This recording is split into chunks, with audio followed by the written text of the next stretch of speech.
Hi guys. So we got back from our trip the other day, and I've been working through different areas of my home to try to minimize that. So what I'm going to work on today is I have a bunch of games here that I'm going to go through, and I also have a craft cabinet in here that needs to get gone through. So this is a huge pile of games. We have puzzles and games, and it's just like a massive load of games. So we play games a lot. So what I want to do is I had two cabinets. We'll go over to the cabinet over here. I have two cabinets I have two cabinets just like this. One cabinet's in here. Actually, I have three, and then two are out. I moved out to my garage. I only want to keep the one in here, but this one right here all has craft supplies.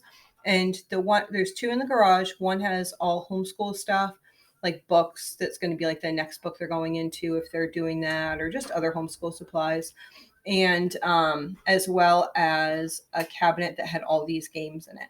But what's happening is the kids want to play the games, and then they're going out to the garage, they're tearing it all apart, and it is all over the floor on the garage floor, which is cold and wet and nasty, and things are getting ruined out there. So my goal is to take this mess that's in here,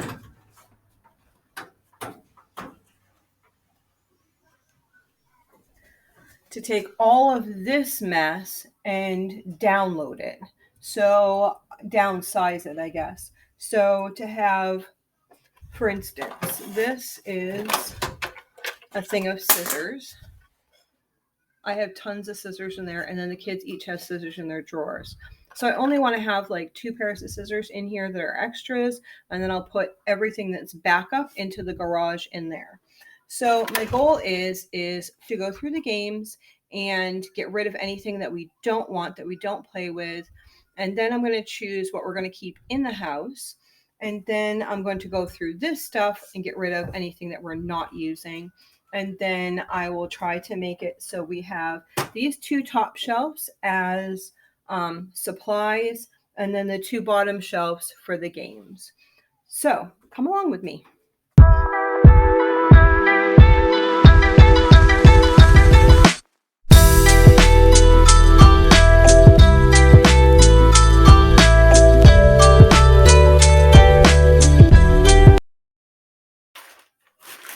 I do not know what is going on with our weather, but I just confirmed it is very hot in here. We have two wood stoves going, but it is like steamy hot in here.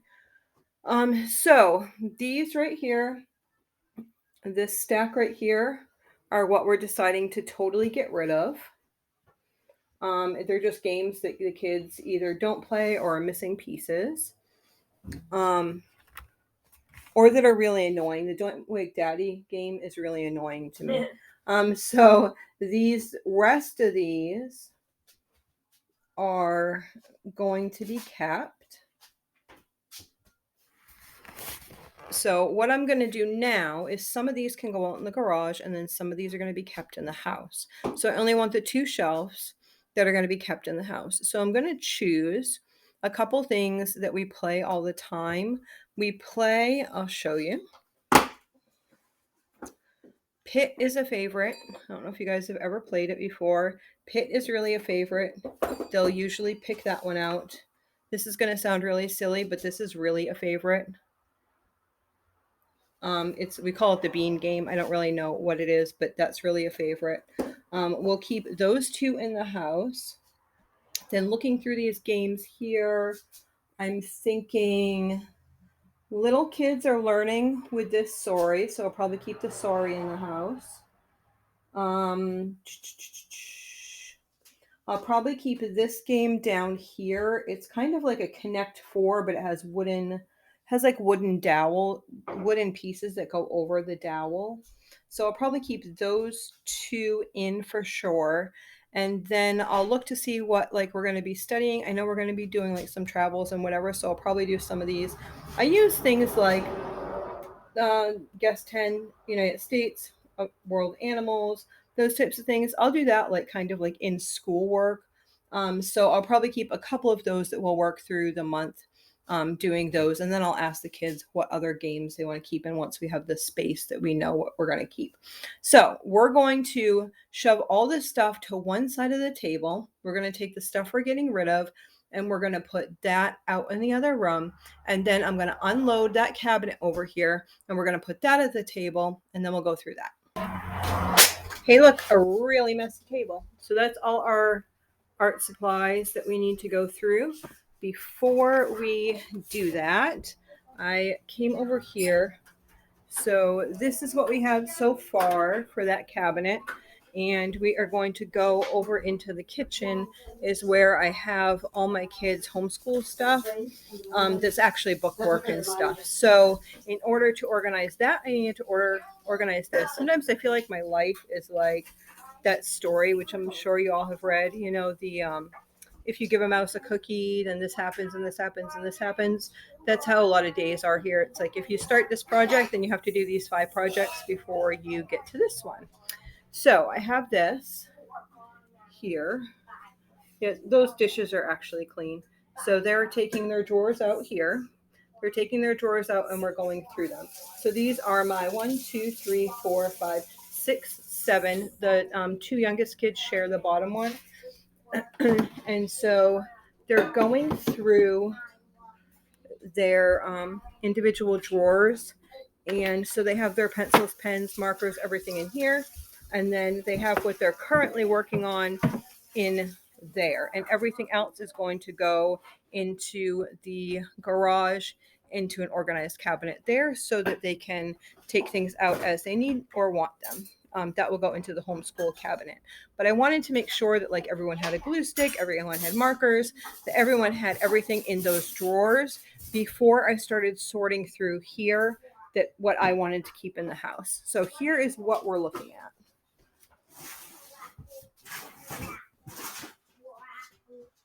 There is a ton of stuff here. I am really a hands-on learner. I love to do crafts. I love to do, this is like, okay, so this is art supplies, but we also have all types of sewing supplies. We have embroidery. We have tons of different things like that. So I want to just pare this down and not get rid of it. What I'm doing is I'll get rid of some things that aren't going to be of use, but then I'm going to pare things down and then some things are just going out into the garage where so they're not as readily accessible. What's happening is the stuff that's in here, even though it's locked, one, I didn't have any games in here, which was becoming an issue, so then it was getting dirty out there. And then 2, I have too much of this stuff, so people would be looking for something and then they'd be digging and it'd be all over the floor. So I'm going to go through this stuff and we'll be back. So I started off by just picking what I was going to keep inside in each of the kids' bins if they needed anything in their bins. And then here I am sorting through and putting some glue to the side. I'm putting just different supplies in different bins. And then the things on the chairs are the things that we're going to bring out to the garage. And the kids obviously are playing. They found some stickers and they're playing aside this here. So we are taking everything from each of the bins, labeling the bins. The baby woke up, so she is watching, seeing what's going on, having a fun time with us. Nevaeh, the baby who is in the middle of the table. She is coloring on things and pretty much just making a mess. That's what happens when you're trying to declutter when you have a bunch of kids. And the baby keeps looking up at me, so I'm trying to hold her head back because she wants to look upside down and see what's going on. So that's just kind of how we were working things, just sorting things into different piles, what we were keeping in the cabinet, what I was throwing away. There's a trash in the room with us.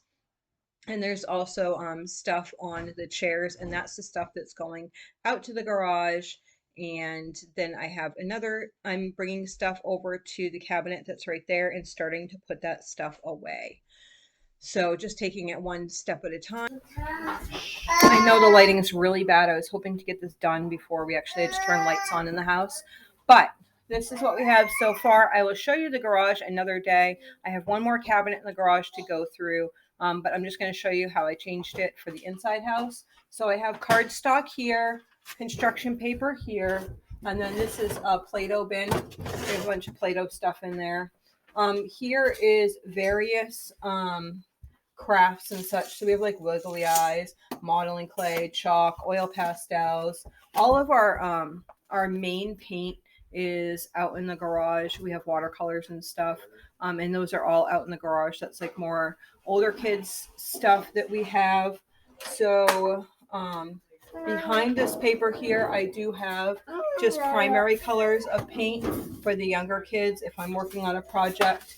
And then it's not frozen. I have some plaster of Paris here. I have just a small bin with a couple glues and glue sticks and scissors. And then back here we have glitter, and then we have the glue, hot glue guns, and then the hot glue. Colored pencils, markers, extra pens and pencils, and crayons. Yeah. We took out the puzzles and stuff, and they have stickers and everything still all over the table, so we haven't cleaned that up yet. So that's what we're working on next. So colored pencils, markers, pens and pencils, crayons all in here. And if we go down a little bit lower, you come down a little bit. Here we go. So this is a laminator, and then we have like a book binder. It puts like those clampy book things on. A wood burner. We have another wood burner that is in somebody's room. They're working on wood burning right now. So they have that there. Various types of tape is here. Down on the bottom here, we have the games that we play the most or that I want to play throughout these weeks. So we have regular cards. We have Skippo in here. Spot It is a good game, especially for the younger kids. So you have to try to find the match. Oops, you have to try to find the match on here. Mama. What? Yeah. So like if you had, this would be like in the middle, and then all the kids would have the cards, and whoever is the first to find what's in the middle, then you'd get to keep that card that was on their card. So it's a good game for them.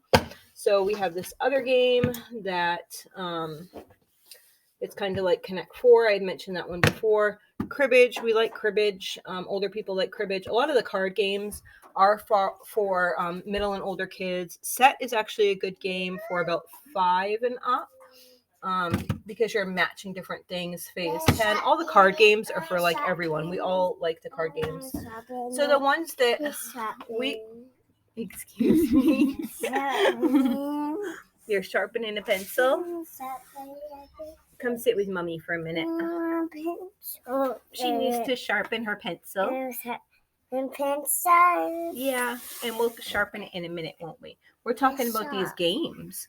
So we have, we just visited the White House, the State House. So I'm trying to do things that are related to the United States as well as like government. So we have the president, then we have geography.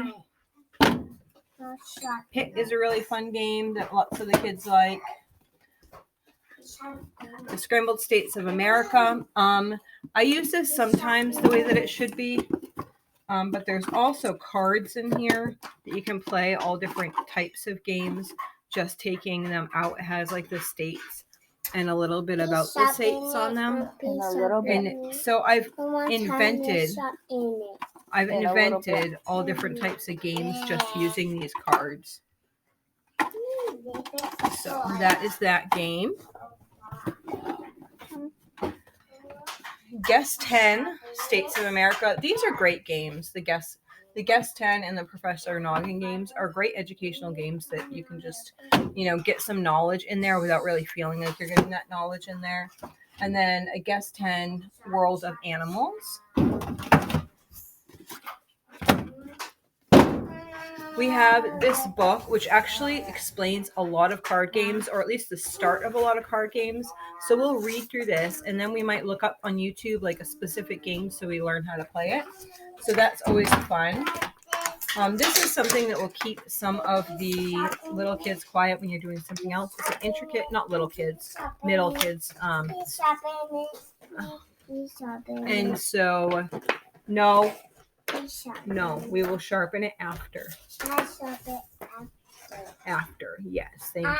I like playing that game. Yeah, 2-year-old's impatient. She wants a sharpened pencil.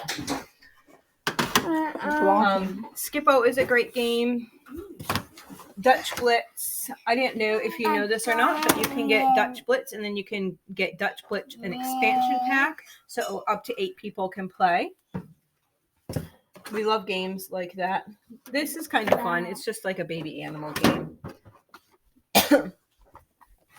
Quick picks. So this is similar to the Spot It game. You kind of have something in the middle, and everyone's looking for. We can play that maybe after supper. And then they're looking for like a mammal or whatever they're looking to match that animal.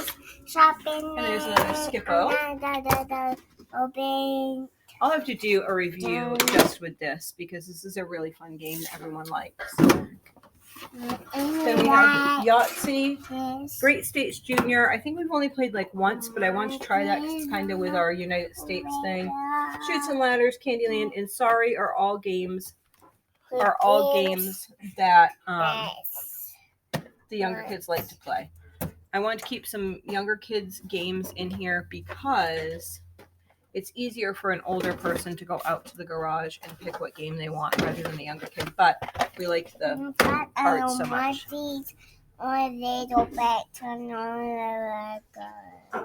Is that for sure? Okay, that is about it. That's our organization here. Another day I'll take you out to the garage once we get the rest of the things all situated, and we'll show you that. So we'll talk to you later. Bye. So if you like our videos and you want to see more, don't forget to like and subscribe. Describe or subscribe? Subscribe. Yes. And give us a little thumbs up. Thanks. Bye.